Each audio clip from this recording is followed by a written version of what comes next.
And we are starting. Hi, everyone. Welcome to this fifth global community call of the OpenCovid19 Initiative. It's been exactly a month now that we have started working as a community on this crisis. And the advancements have been really, really amazing.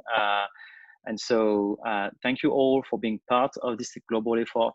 And I hope that you're all doing well wherever you are, and that we'll be able actually to continue working all together like this for a long time.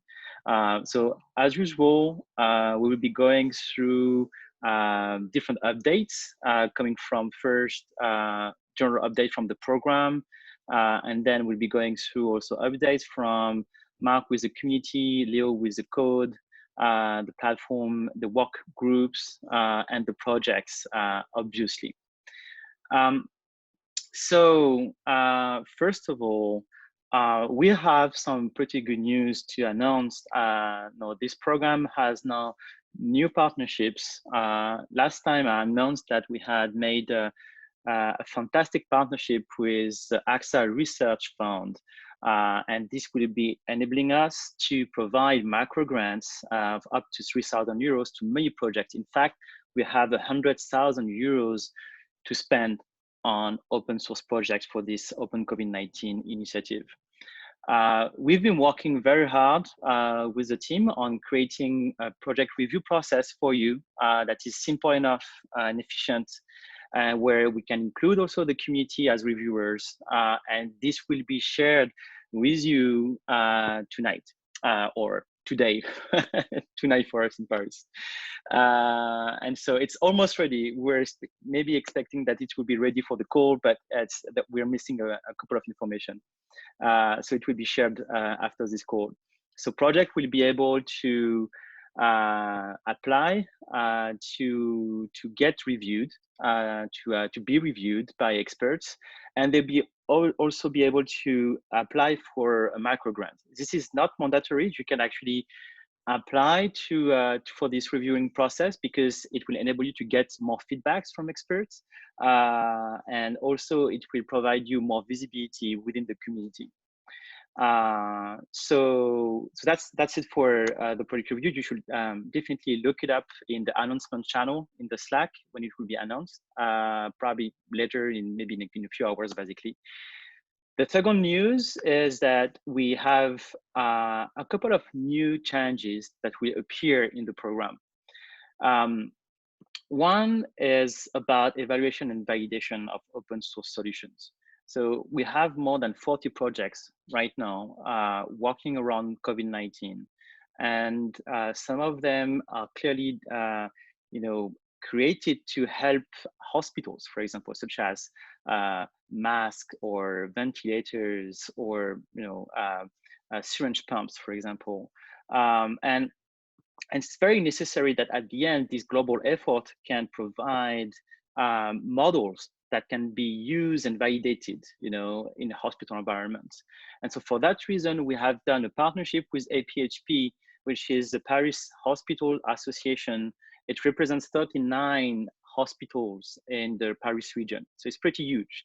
And they have now a task force in the APHP, where they have more than 60 3D printers to be able to manufacture parts and designs on location so that they can test them, in the hospital environment, and they'll be able to provide feedbacks, good or bad, to the projects, and so that we can move forward. And once a design is validated by PHP, basically it means that it could be used, well, in any hospitals in the world. So that's a very big deal. And so it's part of a program created by APHP called COVID-3D, and you can find the link in the agenda. We will be providing more information regarding this challenge in the next few days. The APHP team is working on writing down all the specifications and specific needs they have right now. such as, for example, parts for intubation that could be scanned, 3D scan and reproduced, using the 3D printer. So they're working on things like that. Or for the syringe pump, what kind of precision they need actually to be useful. So that will be coming up in the next, this week, in the next couple of days. Another challenge, and it's actually something that Marc Santolini, co-founder of JOGL, has been working on, is called data analysis and simulation. It's still a work in progress, but wanted to announce it here. Maybe Marc, would you like to say a few words about this idea you have right now? Very quickly, but there's more and more work related to using public data sets, such as Twitter data or public research data set, like the content of all papers published on COVID, and doing NLP, natural language processing, on that.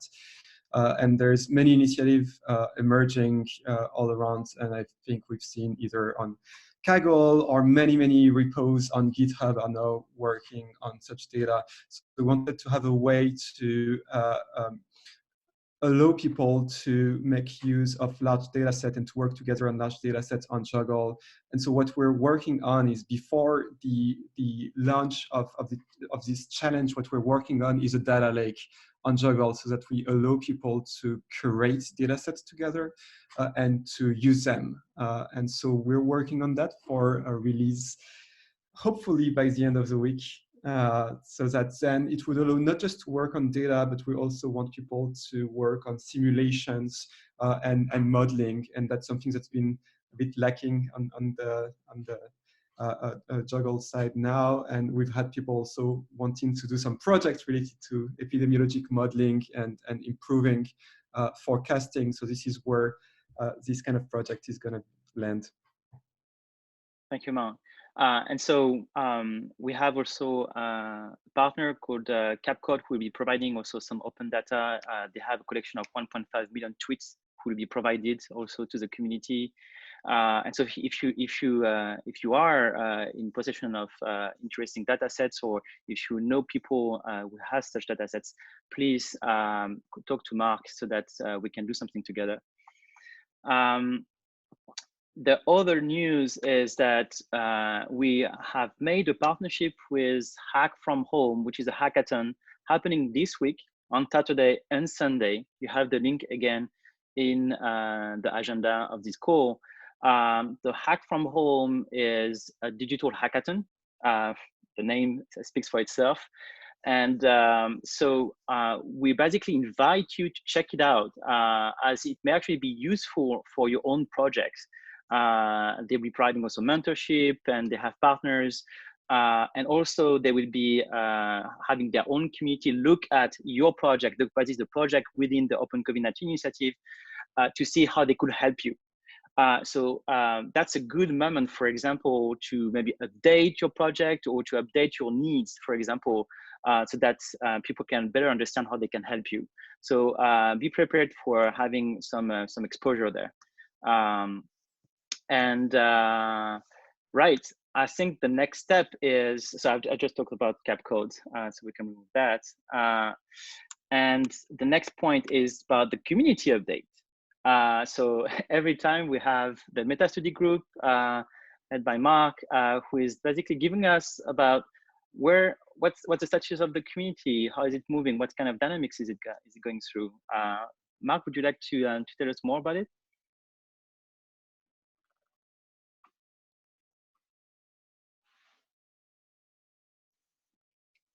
Okay, do you hear me? Yes, great.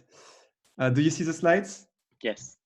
Okay, so I'll try to do a quick update. It's always fun to show some number, to show a bit a map of the community. First, so in the meta study group, there's a channel that you can go to if you want to work with us in analyzing those data. So first on the Slack data, and I'll just move that here. All right. Slack, we're now 860 on Slack, and we're 859 more than 1 month ago, right? When the Slack was created. And we're pretty much stabilizing in terms of number of active members. with around 500 active members per week, and 59 channels now on the Slack. This is a posting activity. So you see that after the first 2 calls and after the 3rd call, we stabilized in terms of posting activity. So there's around a bit more than 1,000 messages sent every day. So that's really the place where the community is active now. I just wanted to say that people read mostly public channels, but there's actually a lot of chats ongoing on direct messages. So there's a lot of one-on-one connections that we're not tracking here. We don't have access to that. So this is, as I've shown before, the network of the community. So where people are linked by. Mark, we only see Mark, actually. I think slides are not moving. Yeah. Oh, the slides are not moving. I see. So let me do something. This is strange. So let me try to share all my desktop. Do you see the slides moving? Yes. Have you seen that slide before? No, we didn't. I see. So this is a growth of the number of members on the Slack. So we have around 5. Saw the first slide. I see. So we have around 500, more than 500 active members now on the Slack. You see it's pretty much stabilizing. This is a posting activity, and same thing in time. You see that after 3 calls, we ended up having a sustained activity on Slack. So you see the kind of kickstarting of the community, and now more than 1,000 messages are sent every day on the Slack. They're sent. People read mostly data from the public channel. So 2/3 of what people read is on public channel. There's a lot of chatting activity happening in direct messages. So there is a lot of hidden activity going on. So I've shown that before, but this is a network of people interacting on the Slack, which is beautiful to see because everybody's connected through someone. The new most active person is Chris Hennig, actually. This is the core of the network if you filter through higher level of interactions, and where you see the kind of meta coordination aspect of the program that are highlighted, so the meta study, communication, coordination, development, and AI, or the bio aspects of the community. I've put some statistics because it was just fun. So Chris is speaking a lot, but we have 3 kind of chatter boxes here that are really leading in terms of social activity on the Slack. I was impressed. Hernan has interacted with 49 people on the Slack. So he's our top collaborating person here. Kat and Thomas after, and well, you see the leaderboard here, and the insiders, so the people most connected to highly connected people. Kat is leading the game still, coordinating the program here, and we see other emerging people we've been chatting with a lot now, and Adam and Victoria, Camille, etc. And I also like that there is some strong ties that are revealed in the community of people working a lot together. So it's not just people alone, but it's strong coordination that is on the development side or the meta study side or on AI or coordination. And the projects, in terms of the projects, so the most active project on the Slack right now is the development of AI for the cough detection. There are some new projects that are popping up as well, whether it has been the mask team or the challenge detection that are very active. The project review is very, very active as well. Design teams. So these are kind of new things that we're, I think, going to elaborate more in the rest of the talk. And I think just wanted to say that the activity is a lot on JOGL as well, so not just on the Slack, but since the community started, there's a lot of new users joining. And I can share those slides later, but we begin to have a pretty good coverage in terms of different skill sets that are active in the community, whether it's more like on dev, on engineering, game design and education, graphic design, or even social sciences. So we really are able to attract across just hard sciences. And I just began also making the project map.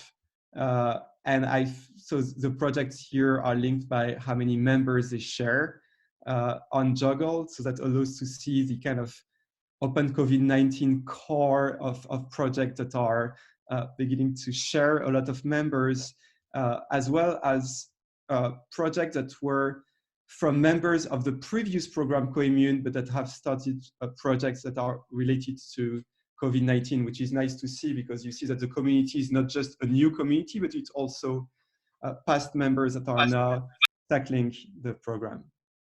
So I'll share my slides on the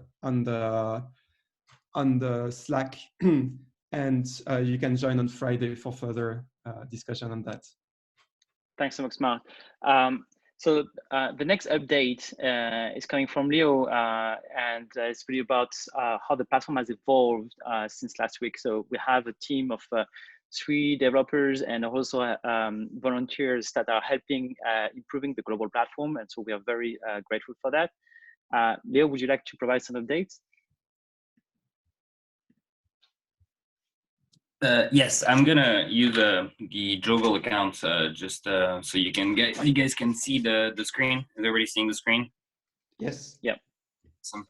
All right, so I would like to provide a few updates, especially one big one that we're just released on Monday, which is now basically JOGL, which used to be a bit hard to navigate, is now a massive search engine. So if you're looking for someone that can just do some Python for you, you will be able to just find people with skills extremely easily. And, you know, as always, you can just contact those people directly on JOGL, right? But not only skills, you can also look for like resources, you know, for example, someone that might have a 3D printer to share, or someone, you know, like we can try to include a bit more because sadly we don't have yet a good parser to cluster those together and typos, you know, but I'm sure you'll be able to figure it out. Then you can just like contact people with said resources, and it's exactly the same for needs, right? Except that here it's projects that might want your help on something. So don't hesitate to go and navigate into this beautiful new search engine that we have on JOGL to try to find either projects or needs or members that could help you based on skills and resources or similar interest that you might have with them. Yeah, and so that's for update on JOGL in terms of features. We also have a new feature, which is that if you want to link your project with your Slack channel, or if you have an external Slack, it doesn't have to be JOGL, you can now basically add a Slack hook to your project. And this is nice because now you're going to be able, following a little tutorial, to have any new member, any new needs, or any new post on your particular project to trigger directly a message in your Slack channel, you know, so that you can start to integrate between different tools. Otherwise, on the development part, we are working really hard for the next 2 weeks on refactoring, you know, like very core things on the back end and the front end of JOGL to make it much more efficient and allow us to keep scaling with you guys that are amazing at doing stuff. And so we need to be able to provide you with the best experience as we can. So we're going to be freezing feature development for the next 2 weeks in order to refactorize the entire front-end and back-end code to increase efficiency and speed and user experience on the overall website. And so that will be basically, I think, the update for this week in terms of development of what we did. Thank you very much. Right, thanks, Leo. Maybe to add, so the new search features could be very useful if you're looking, in fact, for resources. So the resource item is pretty new. And so don't hesitate to update your profile if you have specific resources so that people can find you through that, for example. So next is updates from our current work groups. So I think first we probably want to hear about the biosafety and biosecurity board. Who would like to speak for the board? Rachel, yes? Hello, hi everyone. Great to see you all here. I have just a few little things to say that basically the biosafety and biosecurity recommendations, the document that we put together with Jenny and Patrick and Ellen, it looks like it's basically ready. We thought we should have one last call to everybody to look at it and see if they think there's anything that's missing or anything more, any feedback or input is really welcome. So because Kat can be here, but she's planning to make the announcement with the shareable link so everybody can look and put in their final comments. But it's about maybe 18 pages already, and I think it looks not too bad, and hopefully it'll help everyone do everything safely.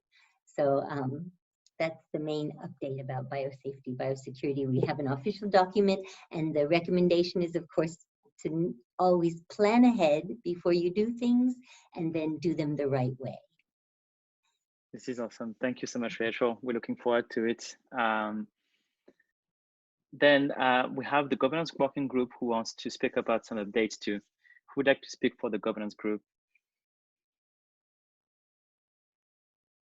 I could do it. Mm-hmm. If you guys hear me well. Yeah, your connection is not very good. Maybe you can remove your video. I think I have some trouble with my network. Okay. Yeah, can we have somebody else maybe for the governance group? Is it better now? Yeah, it's better now.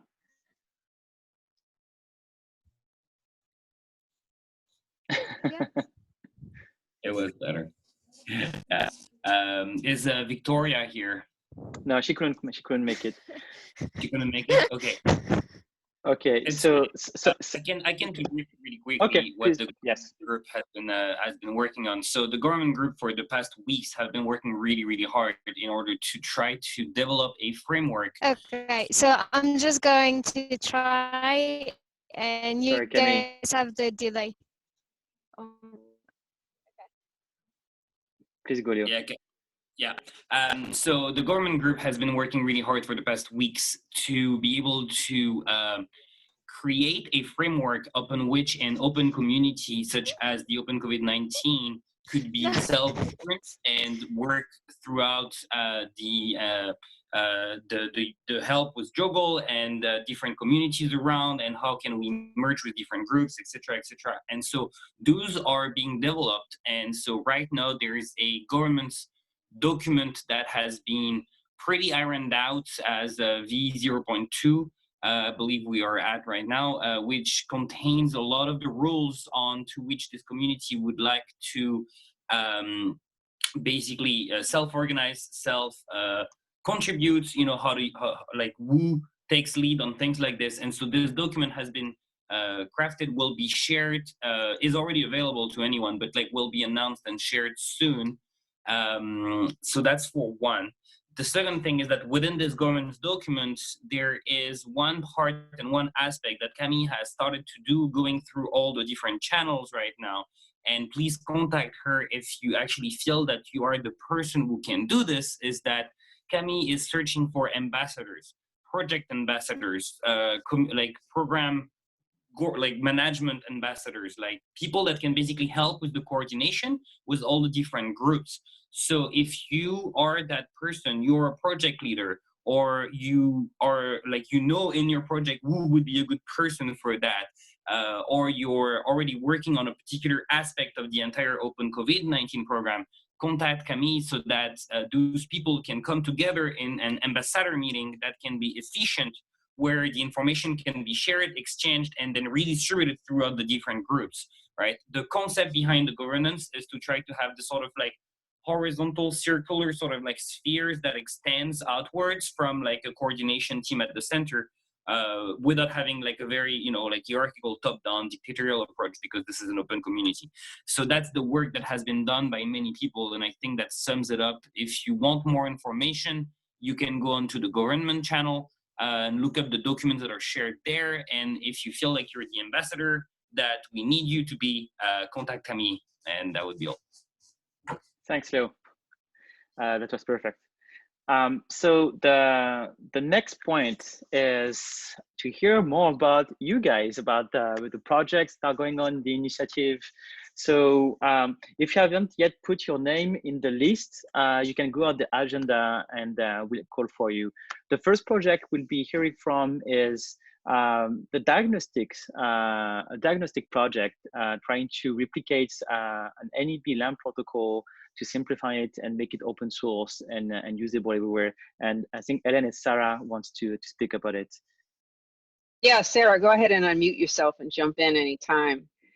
So thanks to Sarah's efforts, because she's better at posting than I am, we have a nice protocol that we pulled from the New England Biolabs paper. This is a paper that describes a test that can be done in half an hour. And I personally have used this technology in my work for other things, in basically a thermos full of water at 65 degrees C, and it's worked reasonably well.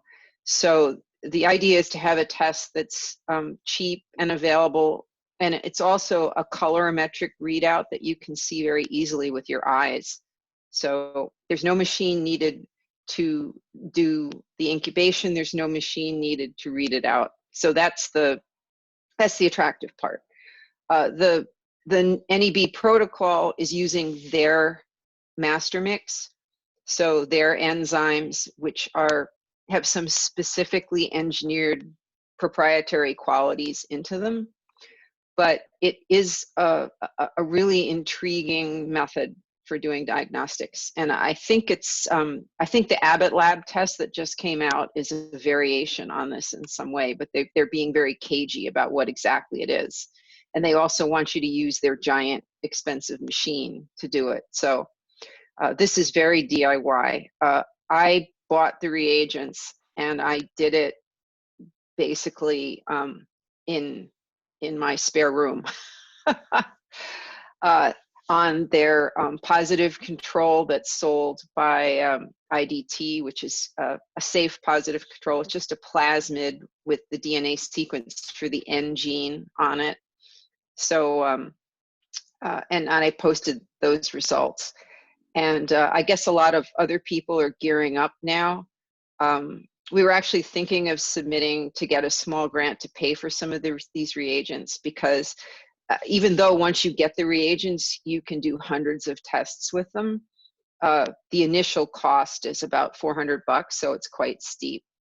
The other thing I want to say quickly, because I want Sarah to jump in on what she's been doing, is that this may have really huge ramifications, because my co-founder at Annika is of Indian extraction, and he has family and close contacts in India, including someone at the FDA equivalent there. They are now asking Annika if Annika can put together tests based on this technology and send some to them to evaluate. So this, as we all know, as we see the dominoes fall across the world, India is a place that everyone is terrified is going to be the next huge domino. So this project could really make a huge difference. Yeah, right. So we're going to try this in my lab today. We have everything we need as of yesterday. So Izzy with me is a former student of mine, but she's pretty exceptional, actually. So we're going to try this today. And but yeah, like what Ellen was saying, I'm in Illinois, and the governor of Illinois yesterday just basically in the press conference said, even if your healthcare license is expired, we want you back. even if you're not quite done with nursing school or med school, we need you now. And so there are a ton of these kinds of things happening. I just spoke to an ICU nurse last night in the city in Chicago, and she said that they have 12 beds in ICU. They have created the cardiac unit as ICU now. They have created another unit as ICU now, a third ICU, and they have plans for a fourth, fifth, and sixth ICU in where she works. And so she was contacting me also through a friend on this JOGL, and she's said the nurses are very interested in something like this as well. But the thing we need to work through is, I guess, sensitivity issues we were kind of chatting about this morning. And, you know, we want to make sure that we're not missing a ton of positives if we're using this as well. So I guess we're needing to optimize a little bit as well. But if anybody else wants to jump in, there are others that are involved in this. I also want to add that there's another effort going on in New York City through Chris Mason's lab to do a LAMP-based test. So there are a lot of people that are validating LAMP-based tests for this. And if we can sort of pool our information, it might give us a better idea of, I mean, no test is a 1,000,000% effective at 100% distinguishing positives and negatives. But I mean, if it's equivalent, as NEB is saying, to the CDC test, that's pretty good. Yeah. Right. And I just want to add, I guess this ICU nurse I was talking with said that the entire hospital where she works only has 20 kits left for testing. So it's really horrible scenario. All right. Yes. Oh, please go, Rachel. Should I just add one more thing? For the diagnostics, I need to say that it really is amazing how much information was available openly for us to just jump in and start working on straight away. I'm really impressed by all that, especially for the qPCR and now the LAMP. We have a lot of candidate primers to work on. And at Aquarium here in Switzerland, we hope also to order the primers and hopefully set up something like analogous to this GMO detective, potentially with a quencher fluorescence system. So we've been talking a lot with that with Fran and Guy Edelberg also, Fran Carroll in Madrid and Guy who's in Paris. And anyone else who's interested. And a new guy from Oakland has a really good idea for a control gene, I think. So there is a great group going on, and you can find more information in the NEB LAMP project on Slack and also on JOGL. If you want to join the effort and you have access to a lab, or you just have knowledge in biology and want to contribute, you're welcome to join the effort. Thank you so much, guys. This is so exciting. We're getting closer and closer to being able to provide a cheap alternative to the testing tests. This is really exciting. So the next project we're going to speak about is the open source face mask challenge. And so as Adam is not here today, I will be speaking for the challenge. So originally this challenge was created so that we could gather all existing face mask designs out there. And so that we could evaluate them, validate the best design and in an hospital environment. And so as you may have heard at the beginning, the new partnership with APHP is directly made for that. And so we have already actually got about, I think 15 to 20 reviews that we took into account, and we'll be providing with APHP a list of probably 5 to 10 high potential design that they'll be able to test directly in the lab, basically. One thing we're looking for, though, is if you know of anyone able to provide key information regarding the efficiency of filtering material, because one thing is to have the mask, to have a nice design of a mask, especially it needs to be comfortable. And we're speaking not about surgeon mask, we're talking about N95 or FFP2 mask, have like high filtering purposes, because those are the ones that are really missing. So if you know anyone who can actually help us understand better the quality of materials, because at the end, that would be what will be the efficient part of the mask. Please speak to us. This is very very important. We actually heard today of a lab in Germany who is proposing a very like deep physical approach to test the filter structure using neutrons, and so why not? I think this could be an exciting experiment to do. So we'll be following up with them. But so this is something that is going on, and we hear from the healthcare professionals that they're starting to get like traces, like even scars, on their faces because of having to wear a mask whole day long for several days. And so design needs to be extremely comfortable to be at the end efficient. So that's one of the key aspects. So there will be more news regarding this in the week. I will be providing the designs to the PHP, and they'll be able to test those. If you have designs, or you want to actually still contribute to the evaluation of those masks, please go to the project on JOGL where you have all the links necessary. That would be extremely useful. And once we have a validated design, we'll be sharing the information everywhere, so that manufacturers and fab labs around the world will be able to manufacture them. Next, so we've been talking about how COVID-19 is now getting more worrisome in other continents, such as India, and there is now Africa. And so all the effort that this community is making right now, working on open source methodologies and tools, is going to be extremely important also in an African context, where they'll be able to fork those projects and also bring their own needs and approach to this community. And so we started to work with local partners to extend the program in Africa.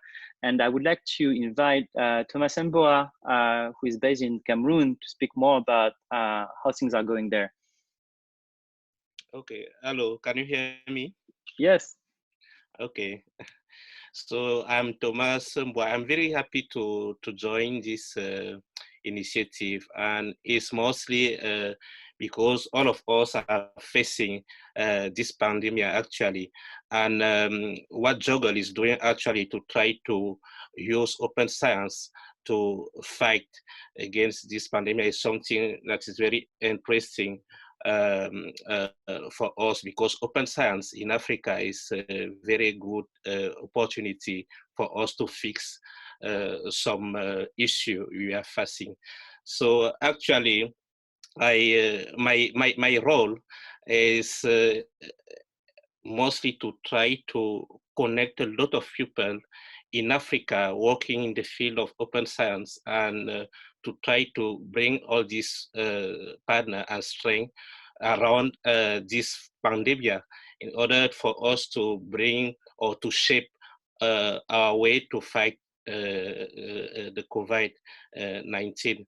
So it's a call for all Africans involved in the field. It's a call for all your partners, because I know that all of you, even if you are based in Europe, in US, or in China, you have many partners in Africa with who you are working. So I will just ask them to, or you can invite them to join the Slack channel. We have the Africa OpenCovid channel in Slack, and then we will see how we can put all our effort together and to be the winner of this pandemic. Thank you. Thank you so much, Thomas. Yeah, this is very important, and if we can provide also good starts that can make things easier to work on, like you said, Ellen, with India, and the same, for the African continent, it will probably help a lot of people out there. So it's really important that, even though we are right in the middle of our own epidemic, like for example in France, it's all the stuff we're working on, it should be helpful for people right now, but the time it takes, to develop everything, we're going to miss a lot of people. But we're not, the goal is really that we not only work for our own community, but also for other communities out there. And it's going to be extremely useful to them. And so we should not actually, lose this sight. The next project is called APD Modeling Toolkit by John Urbanik. Would you like to speak about it, John? Hey guys. So basically, all of us have seen a lot of models out there, from very, very simple SIR, SEIR models to some more complicated things. And also some irresponsible models that have been put out there where they presume all sorts of assumptions. These models are used extensively for forecasting and public health planning. And my understanding is that in epidemiology, to some degree, things are very reactive, where when new epidemic breaks out, people start to try to model that virus. And there are a lot of sophisticated models out there. But often it's the case that people are not able to implement these quickly enough to actually start to respond to the epidemic, and instead rely on deterministic variables, don't model things like the heterogeneous nature of networks and stochastic nature of infections. And they don't have a good toolkit that allows them to start taking some of the empirical data from lab results and pull that into their model and calibrate parameters. So the idea with this project is essentially to start building a more open source toolkit for assembling all sorts of different things, including how to integrate different data sets, how to model different types of systems, whether reinfection is possible, or there are asymptomatic infections, or any of these different properties that a given viral infection has. And then also start to model uncertainty using Bayesian estimation, as well as look at the impact of different mitigation strategies and try to model those quantitatively. So there's a lot to do in this space, a lot of different chunks to come out of this, but anybody from a data engineer to a public health official to a epidemiological modeler can have a lot of input here. Even last night, I started doing some empirical analysis of Wuhan data and found that the cited median time of hospitalization of 12 days that is being used in a lot of different models out there is pretty far off in terms of the distribution. And so this has ramifications in terms of policy planning and hospital bed modeling. So that kind of modeling was largely just some data analysis. So if you have any interest in data analysis, data science, epidemiology, really anything at all, there are a lot of opportunities, and certainly jump into the project, and I'll try to point you in the right direction as to some ideas that I have that might be a way to use your skill set. Thank you so much, John. Looks exciting. Don't hesitate to also raise your hand if you want to ask a question to one of the project leaders. You have a little button you can find around your name. The next project is called the Breezy Open Source Ventilator. Who wants to speak about this project? Adam? Yeah, hi. So we started working on open source ventilator, which shall help also the other groups trying to make such a device. Maybe they can get inspired by our approach. There is also Bill here in the call, so maybe he can tell more about the Android application also for this project. So our approach is to use not the EMBU bag as many of the projects are trying to utilize. We want to use turbo blower fan, so it should be a DC fan, something like is used in professional devices. So we now are working on mechanical design and electronics. We have to do a lot of firmware. If you would like to cooperate on this project, feel free to join us. Everything is open on GitHub. Right now there is the app and firmware, and not much of mechanical design. So we are working on some valves for inspiration and expiration regulation. We have a project on JOGL, and there are links to the GitHub and to other to some sheets and to other sites where the ideas are presented.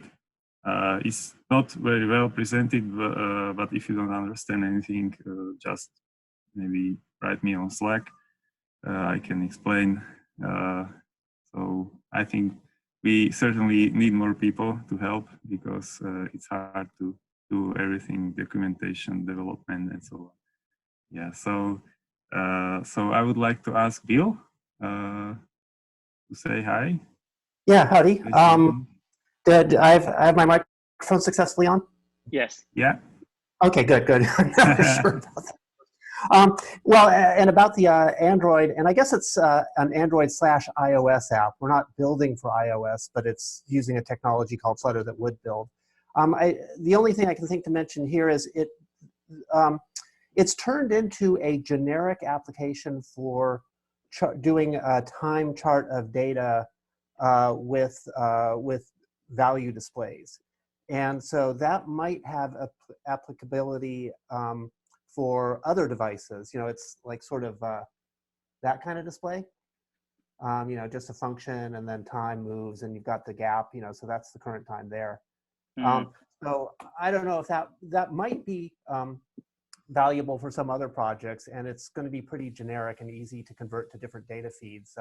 Can take data over Bluetooth or serial port or even TCP/IP, either a client or a server to socket. All that connectivity stuff is really easy to set up. So anyway, that's where that's going. That's great. Yeah. Thank you. So yeah, I just wanted to clarify that this app turns any Android device, or maybe in the future iOS device, into a display showing charts of values which are typical for the ventilators. So any other projects can use it. They just simply have to send messages in a defined format, and they get a nice display to the app, because I haven't seen anybody maybe using some graphical display for the output. And I think it would be really important for the medical staff, which happen to have to use a new device, that it should behave maybe similarly than existing devices. All right. Thank you so much to the both of you. This looks exciting and definitely is going to be useful to have, even as a brick, as you said, for the ecosystem. So we look forward to hear more about your progress. The next project is the FreeGenes project, which is not only a project here for this initiative, it's a larger project, and CUNY is going to talk more about what they've been doing recently. Hi, should I put on my video? Here. Sure, yeah. Hello. So FreeGenes has been moving pretty quickly in the last few days especially. We have gotten a lot of the expression vectors in order to build the diagnostic tests. So we have a couple different reverse transcriptases in expression vectors ready to go for the RT-LAMP protocol. We're also getting the BST polymerase by the end of the week. We've signed most of the legal paperwork in order to allow for unfettered redistribution of those materials. meaning we can send out plenty of copies to each country, and then they can facilitate local redistribution of those materials. We recently got the Krogan Labs 26 SARS-CoV expression vectors of COVID-19 proteins in human expression vectors that have been used for drug testing. So we're going to, and we have permission to redistribute that to as many people as possible. And so we'd be happy to do that. We have gotten in contact with IDT, and I basically asked them if we could do redistribution of their positive controls. And they responded pretty positively to that, but they're just talking to their legal department. So if that goes through, we'll be able to do complete redistribution of all of IDT's positive controls, as well as bulk buying oligos for people who want to do local tests, really, and just get that up and running really quickly. So we have all of those parts moving, and distribution should be starting next week. We'd be happy to ship out any of our materials for free to any of you. I'm going to put in the chat below, or in the Slack chat, a form. If you're interested in getting Free Genes materials, if you could just fill that out, we'll get in contact with you once we have materials to send out. And even if you can't directly use those materials, if you're in a country outside of the USA, it would be great if we could get you materials so that they can locally be in your country and through customs for when someone actually needs to use them for something. And we would be greatly appreciative if you could do that. And that's what has happened at Free Genes. We're just looking for more expression vectors. The final note is that if any of you have expertise with His column purification, please just get in contact with me personally, because a lot of our materials use His tags, and we would like to start doing more third-party verification that our materials are functional. Thanks. Thanks so much, Kenny. Very exciting news. Oh yes, please go. One other thing, a lot of stuff was happening, so I didn't have much time to update our JOGL pages, but as we get our distributions actually going out into the world, we're going to get more onto that. So sorry about that for last week, but hopefully soon. All right, thanks. The next project we'll be hearing about is called the Wave Bioreactor Project, and it's led by Adrian. Hello, everybody. I'm Adrian. I'm working on this project called the Wave Bioreactor. As a matter of fact, it's just a bioreactor. Waving is another part of it, but that's okay. So we all know that the virus needs detection and treatment, right? And we have lots of amazing teams in here working on the protocols. And these protocols, in order to do anything with them, they need reagents. Now, reagents are usually very expensive, talking thousands of dollars. And now they are, most of the essential ones, especially for detection, they are back ordered. They are not going to be there for, God knows, months and months. And they are not available for our researchers, for the labs, for people on here. So that's pretty bad, right? So without reagents, pretty much nothing is possible. So this project is not about protocols for reagents, but it's about creating a device to produce reagents in large quantity and in a controlled environment, and the other part, cheap. I'm talking about like 1 to 2 orders of magnitude cheaper, okay? So at this point, actually, I did start this project even before the pandemic, so it's not something that's like, just put together right now. So we have well, it's an international project. We have people in Europe, US, Canada, Mexico. We have about like 6 or 7 people active on the project, more people in there, but not all of them are on the project itself. We order some parts. We have some software models already working for some of the sensor that we have. Obviously, we still need resources. So far, we kind of purchase everything from our own pockets, which is it's becoming to become a little bit expensive. And we are trying to start liaising with the other teams that trying to find the protocols that we can test first. And it's funny because I mean, yesterday I had a video conference with Chiara and Kioni was talking about this. I'm very thankful for free genes because we're going to use some of those and we're going to multiply them and hopefully distribute them and maybe even make possible like multiple builds of this project, or maybe somehow get the kits or something like that. So that's what the project is about. I don't want to take too much of your time. I'm Adrian. If you are interested in, please join the project. It's the Wave Bioreactor project. That's great. Thank you so much, Adrian. It's very exciting. I'm sure many people are interested in what you're doing. I know that, for example, Thomas and Bois also are working with the Open Bioeconomy Lab led by Jenny Molloy, and they're working on things similar. So I'm sure there is a lot of synergies here. Fantastic. Well, I think for the project updates, the next thing we want is to hear from the communication team who has been well, trying to hear more about what was going on during the week. So do you maybe Hans, do you want to provide some updates? Okay, hi everyone, I'm Hans from the communications team. So we've been collecting progress updates from different projects, and we're still sort of figuring out how to do that. For example, we've been trying to identify active projects, and we're finding them through the JOGL website, through a platform. So if you have created a project, or if you're leading one, then can you please make sure that it's on JOGL? And I'm gonna send you the instructions on how to do that in the Zoom chat now. And that's going to be especially important because of the upcoming hackathon. So for feasibility, that's definitely the right time to make sure you've got your project there. I will start with progress update from, let's say, the education game by Julie Legault, because I don't think she's here. She's working, well, they're working to create an educational game for an audience that ranges anywhere from teenagers to 30, 40 years old.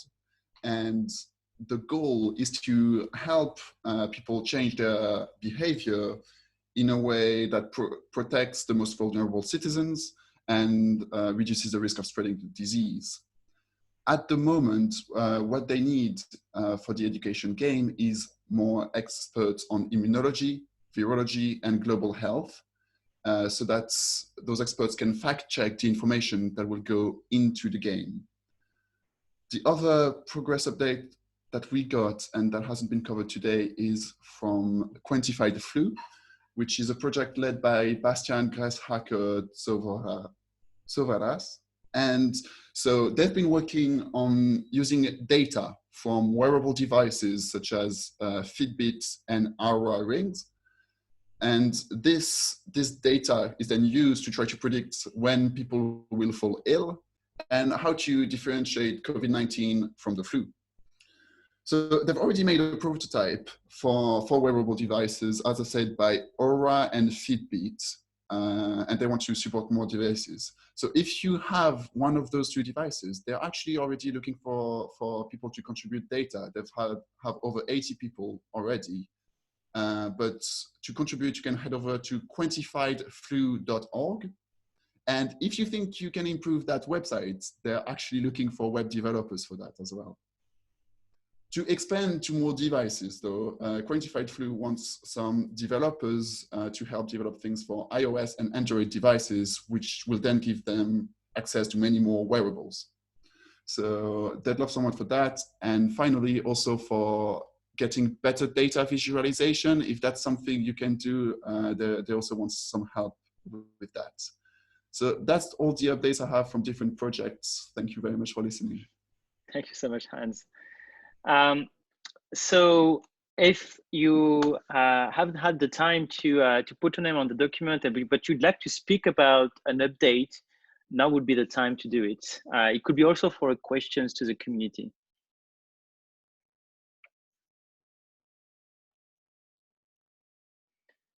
And if you want to have the time to think about it, you can also raise your hand on Zoom. This way, I can call for you.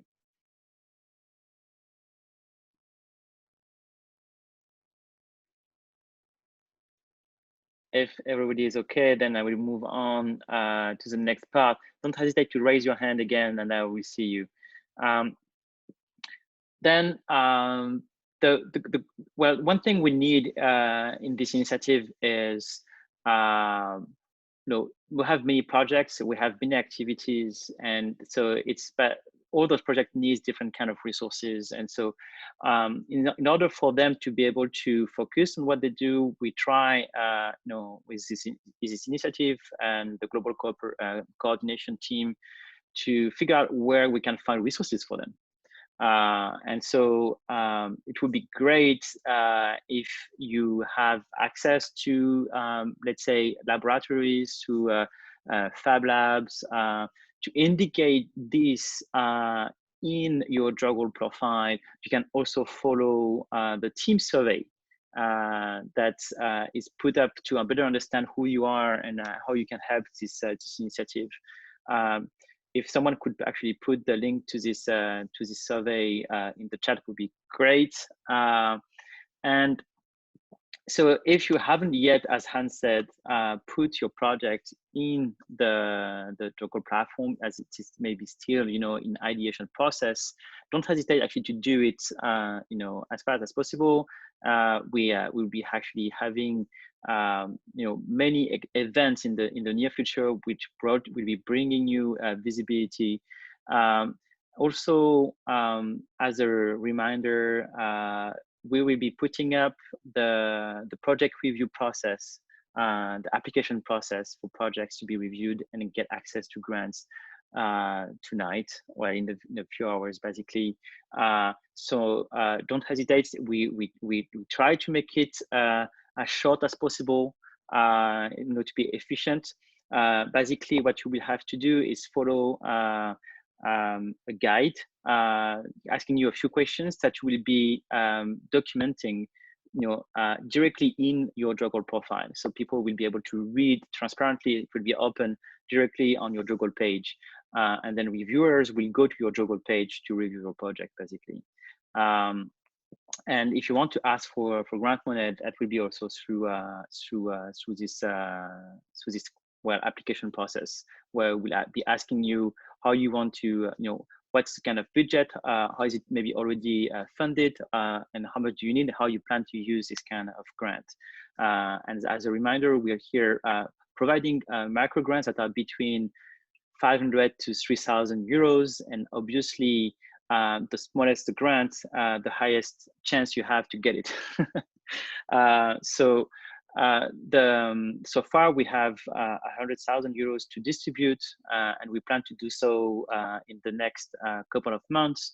And so a project will be able to apply several times, meaning that you may not have actually got it in the first round. You may actually ask it, obviously, again and again, until your application, your project would become maybe like worth it enough or advanced enough. But the goal is to actually to fund very early stage project anyway. Also, we'll be funding projects several times. If you can prove that you have made advances, using the previous grant, and if you need another one, that will be open also for you. All right, then a general call to this community. We're always looking for people to help, especially on the management and the coordination. We need coordinations on the challenge level, on the general level also. We need also help on many aspects of the program, like the communication, the onboarding, the documentation, also very important. The relation with external communities or external partners, like how can we find interesting external communities or events that we can work together, work with, and yeah, so that's basically a very important thing if we want to have the highest impact that's possible here. The last point is Leo and the team are always looking for contributors also for the platform. So if you want to help, it's fully open. You can find everything on the GitLab. And I think that's pretty much it. Now the point is we also have an open agenda, an open calendar, where you can find all the open meetings we have with the coordination teams. You have the next dates inscribed in the agenda, so you can register directly to this calendar so that you stay up to date and you can actually participate. And well, maybe in the meantime, people have got questions. Do you have any points you would like to raise?